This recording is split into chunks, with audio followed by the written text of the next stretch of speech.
Salut la famille, moi c'est Denis Takou et bienvenue sur la chaîne DT Services. Et donc si nous sommes là aujourd'hui, si je suis dans ce chantier aujourd'hui, c'est pour faire le tour, pour voir réellement ce qui manque à faire. Vu que la dernière fois que nous étions ici, nous avions finalisé avec l'évacuation et entamé avec l'alimentation. Et donc, présentement, je suis en train de faire le tour du chantier. Et pour ceux qui le connaissent bien, pour ceux qui me suivent depuis le début, nous sommes à Niobel, à Chaîne Niobel, notre fameux chantier de 9 niveaux. Comme vous voyez derrière moi, c'est le carrefour Chaîne Niobel. Donc, pour tous ceux-là qui me suivent depuis le début,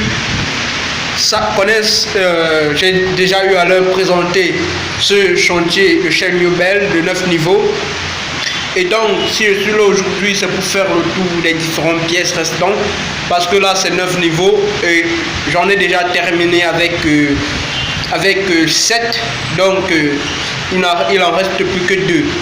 Donc, la famille, je suis là pour finaliser. L'évacuation a déjà été finalisée. Et donc, là, il ne reste plus que l'alimentation des 2 derniers niveaux qu'il faudrait finaliser. Nous avions commencé, comme là, dans cette douche.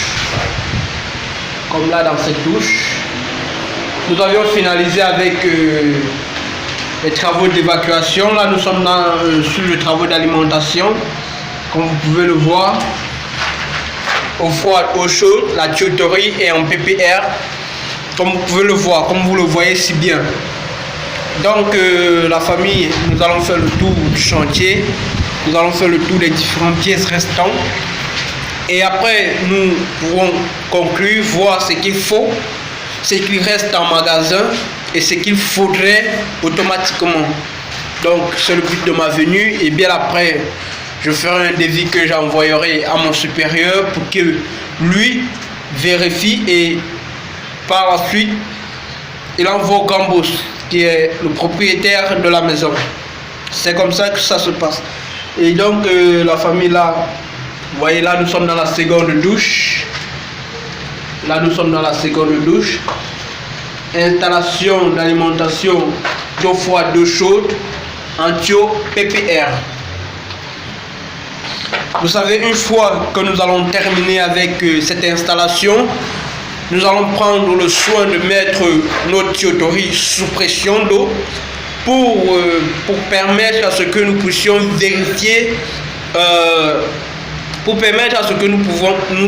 vérifier la capacité,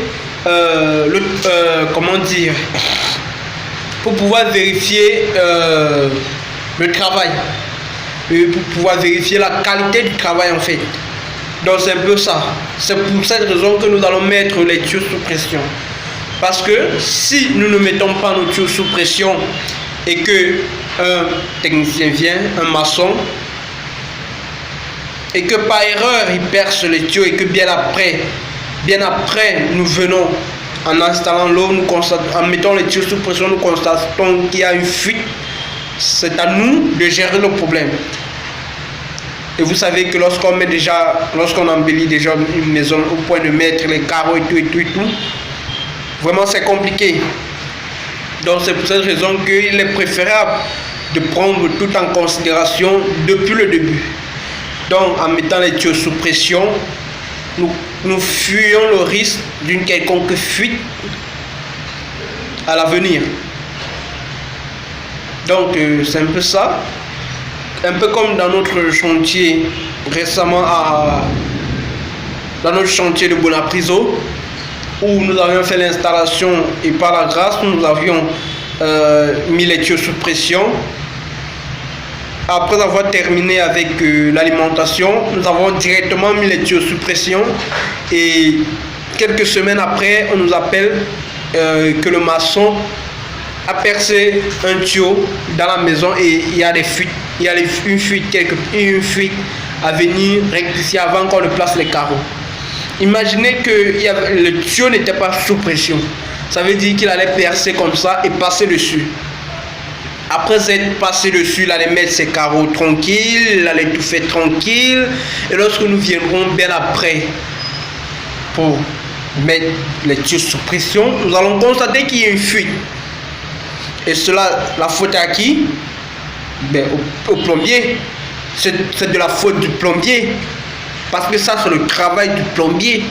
On ne viendra pas dire que qui a travaillé là, qui a fait ci, qui a fait ça. Parce que si c'est qu'on veut réellement pointer le technicien qui l'a fait, vraiment on pointerait tout le monde.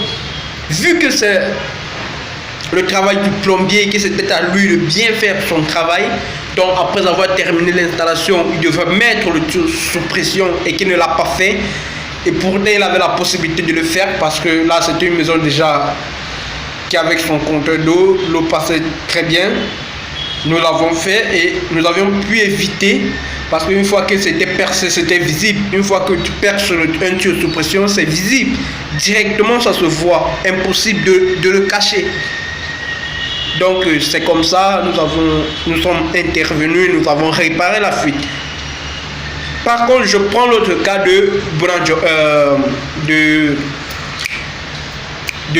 Brazzaville, un chantier de Brazzaville où nous avons travaillé, nous avons fini notre installation, vu qu'il n'y avait pas de compteur d'eau, nous étions obligés d'attendre. Et donc pendant tout ce temps que nous avions attendu, il y a je ne sais pas qui, un technicien, oui, forcément c'est un technicien, parce qu'avec la meule, en sciant le sol, a scié notre tuyau. Assied notre tuyau d'eau. Vu que le tuyau d'eau n'était pas sous pression, alors il n'y avait aucune fuite, on ne pouvait pas savoir si le tuyau était fondu ou pas. Rien.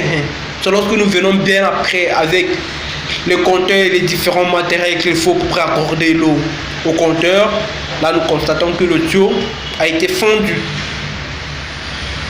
On devait arrêter qui? Ils sont nombreux sont les techniciens qui utilisent les meules au chantier. Comme nous-mêmes les plombiers, nous utilisons les meules au chantier. Les électriciens utilisent les meules au chantier, mais ce n'est pas une raison clé pour pointer du doigt aux électriciens. Donc nous avons juste réparé en disant que ça arrive. Nous avons commis une faute. Heureusement, cette faute, elle est corrigeable. Sans toutefois, elle est très corrigeable. Sans toutefois nous donner trop de travail, nous avons réparé sans souci et nous avons fini avec le boulot là-bas.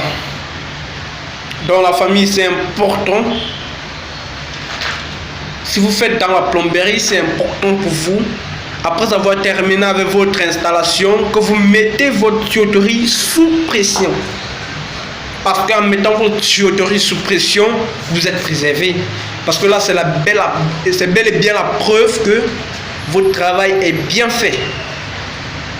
Parce qu'en mettant votre tuyauterie sous pression et qu'il n'y ait pas de fuite, cela est la preuve que votre travail est bien fait et que si quelqu'un part derrière, par erreur même, perce votre tuyauterie, ça serait connu de tous. Donc, c'est un peu ça. Et là, vous savez, nous sommes dans un chantier.